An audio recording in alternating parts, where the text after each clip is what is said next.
Here we go. You're listening to the Living Mandala podcast. My name is Zahra. All right, and here we are. We're making our way up, and out. We are at the third eye chakra. Got Dr. Bill Barnard here, professor of religious studies, and really, I already knew this about you, but like you really know this stuff. So if you're listening and you can see, he literally has just a list written down of each of the chakras just so that they're in order. But, like he's just talking, right? Like this is really cool. So thank you very much for being here. So tell us, enlighten us with information about the third eye.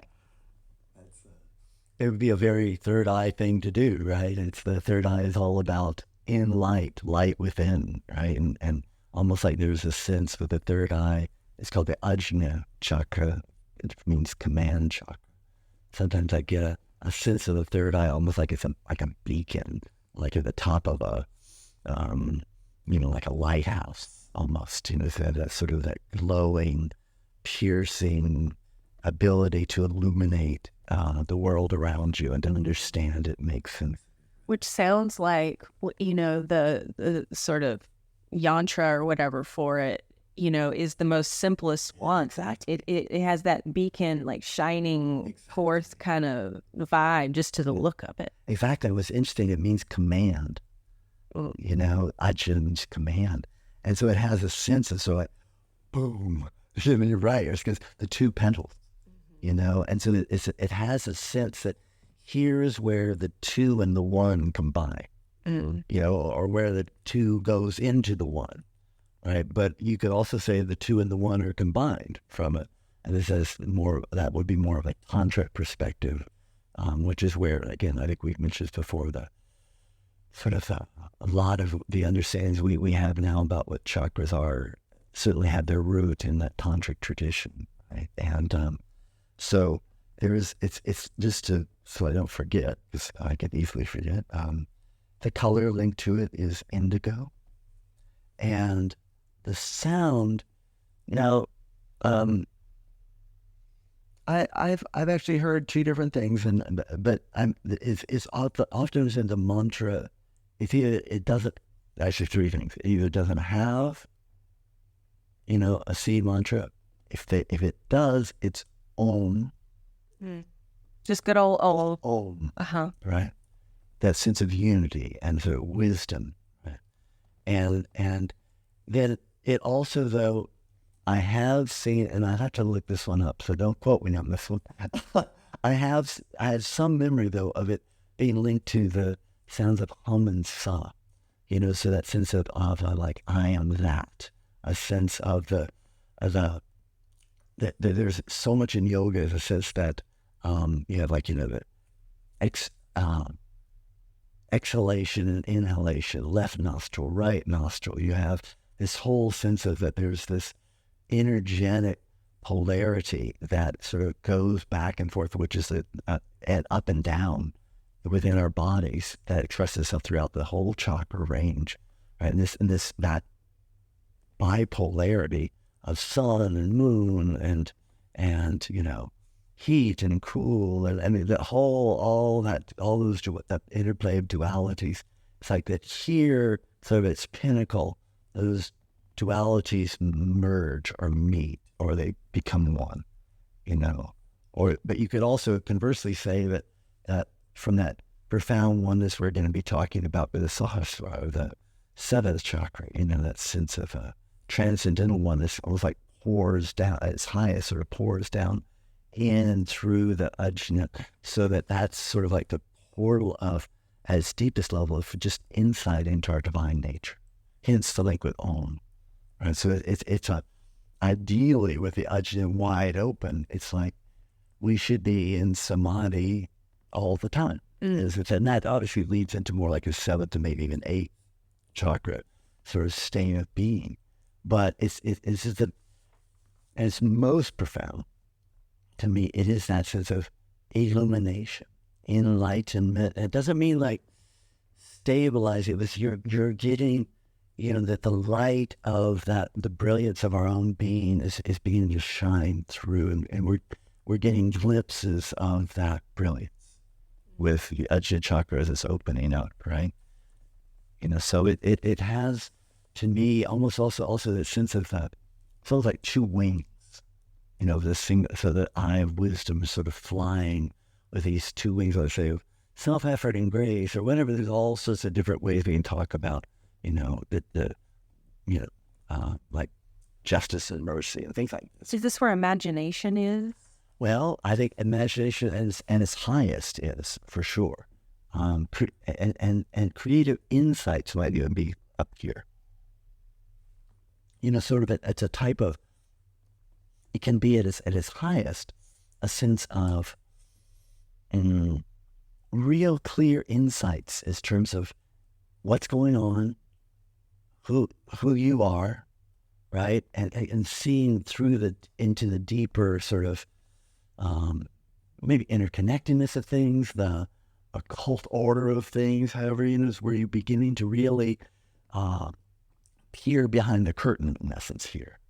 And so there is a sense of, this is the place of being a seer, literally a seer, someone who, so it's that inner sight, that sense of that I see, I get it, I understand it, right? So that's very much has that sense of, it's very much linked in its purest way with the Buddhi, what they call the Buddhi, which is the intellect in this tradition, right? So it's not intellectual understanding, really. It's more intellectus, which is what in the Latin, which would be a very similar sort of notion, like this capacity within human beings to really get it, right? And to get things that matter. And so it's a beautiful human capacity that we have within us, and to seek to open that.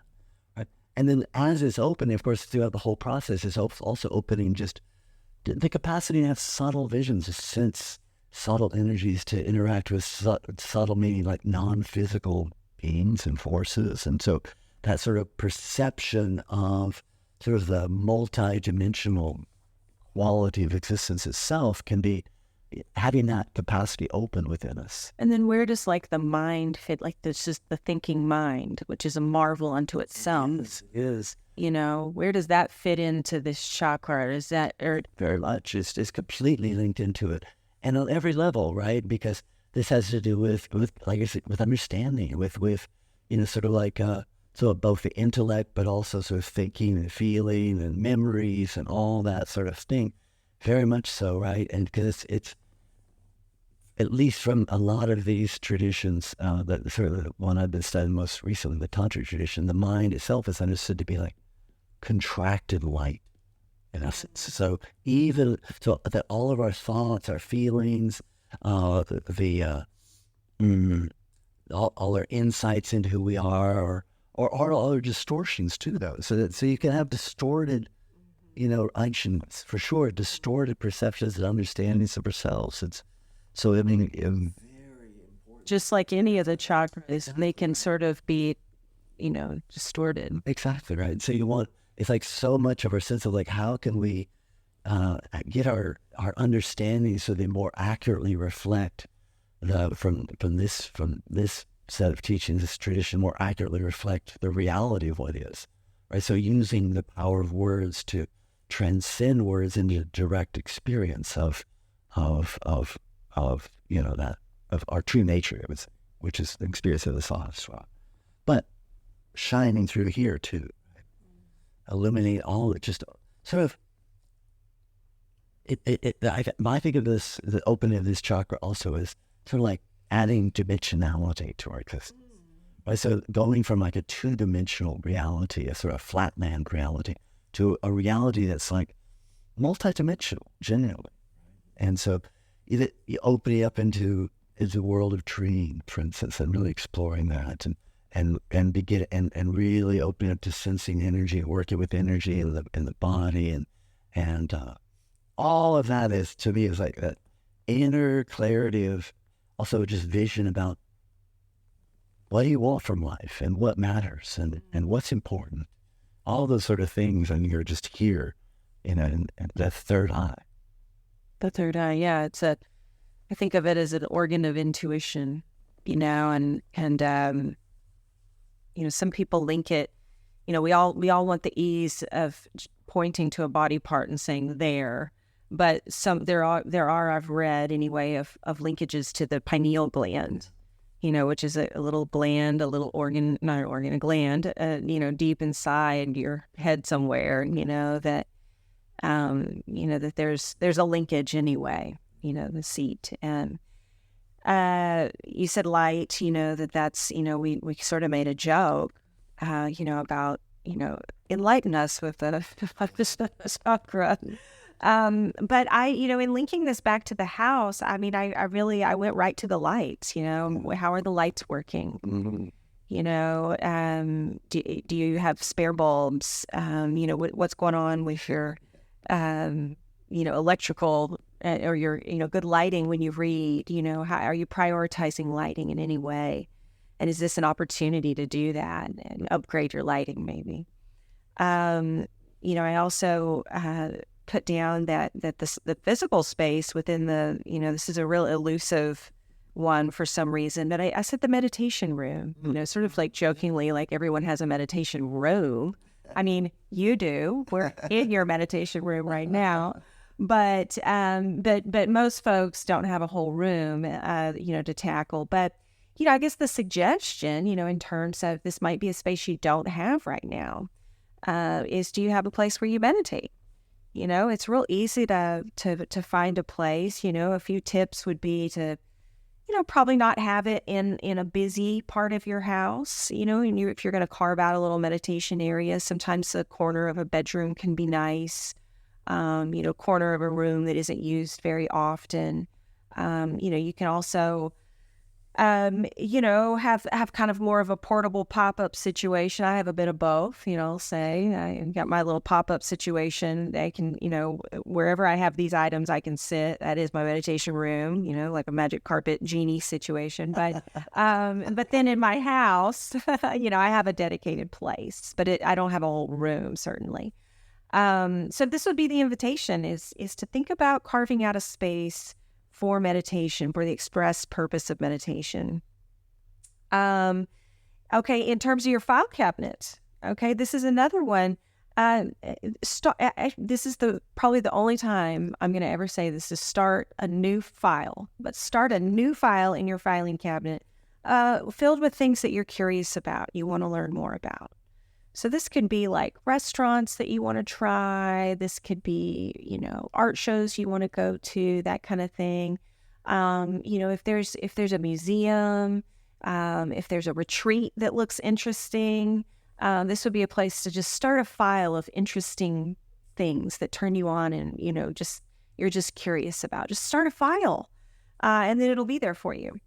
In terms of appointments to make, I said, hey, is it time to book a meditation retreat?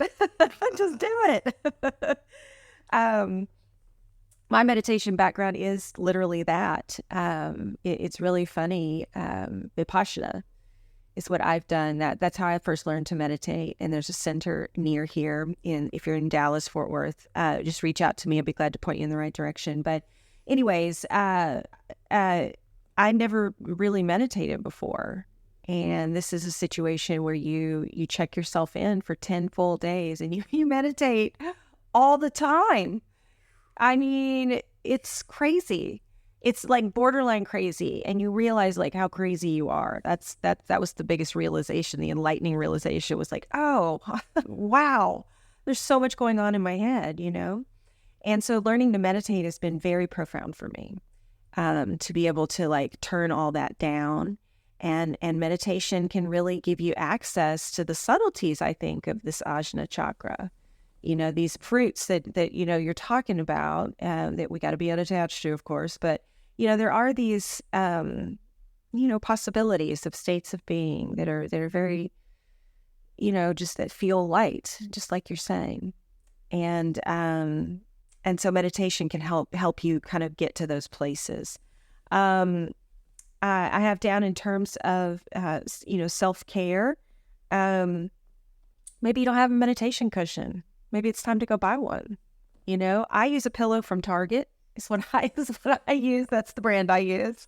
I use a pillow that I bought at Target, and then I use a blanket. That's what I have. But there's lots more comfortable ones out there that really optimize your seating so that, your legs don't go to sleep and stuff like that. There's also those little prayer benches. That would be a really nice self-care thing, would be to secure a meditation cushion or bench. My meditation practice is I meditate 9 minutes at night before bed. That's my easy go-to. And why 9 minutes? Well, it's not 10. I say that it's single-digit theory. Like, you know what I mean? 9 minutes. I can do 9 minutes. Come on. But we all know it's practically 10. So then I feel good about it. So there's my psychology. But meditate 9 minutes. I like the number 9 also. I think it's a good number. So those are some appointments that you can think about, some self-care. You said it earlier, Bill, that the planets associated with this chakra are the sun and the moon. And that's exactly what you were saying. It's the sun and the moon. It's the convergence of the two there. And in all pictures of the tree of life or any of the astrological, correlations back to the body using, the planets and things, you'll see them converge, right? And you'll see them converge, and you'll see at the bottom, remember the Muladhara, down there was Saturn. So then it works, it goes all the way up to the sun, moon.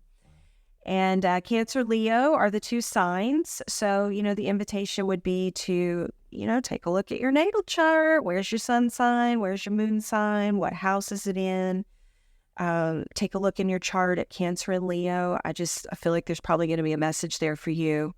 Knowing what there'll be something there for you. The days of the week are Sunday and Monday. It's a twofer, Sunday and Monday. So the color you mentioned earlier was indigo. I've also seen white associated. So, there's that too. So, again, if you really want to get into it, you can wear the color indigo. You can perform the work on a Sunday or Monday to go get your meditation cushion, start that file of things that you're interested in, and carving out a meditation space in your house.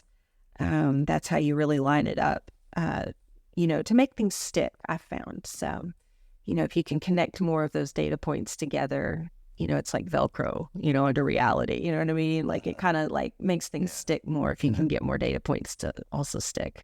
I digress. Okay. Anything else to say, Bill, about the Ajna Chakra? So, yeah. I mean, I think we've basically covered it, except that I get, I was thinking about this, it's like, I think it's always sort of nice to contemplate, okay, well, what did it mean to have an Ajna Chakra that was really open but disconnected from the heart, really? And so it's like, so it'd be like this, maybe like cool, cold, analytical intellect that's sort of almost like dissecting and understanding, but it has a power, but it's like, but how much better if it's linked to the heart. And so to be able to understand things. Dip down like a hummingbird into the heart. Exactly, right? And so, and I just love the notion of these messenger beings, like the hummingbird, like you just mentioned, right? So that you have this sense of that there's this high vibration like a hummingbird, right? It's like, and this, so there, it just has this sense of almost like and again, at its highest, I think it was like a gateway opening up into heaven. It's like, sure, you're right. It's like that's the gateway, and ideally that's the portal, right, that opens, right? And so it's like to be then therefore flooded with light. Cool, man. Very good. Well, I guess we'll keep moving. I've got a couple more episodes. And do we land the plane or do we blast off? I don't know which. Okay, you're listening to the Living Mandala podcast.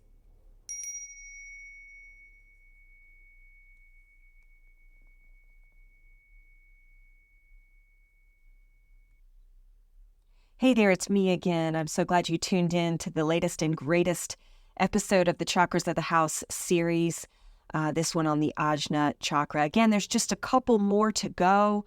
And then don't worry, another series is absolutely in the works. Can't wait to share it with you when the time is right. Thanks again for listening to the Living Mandala podcast. Of course, I'm available if you have any questions. Feel free to drop me a line. Thanks.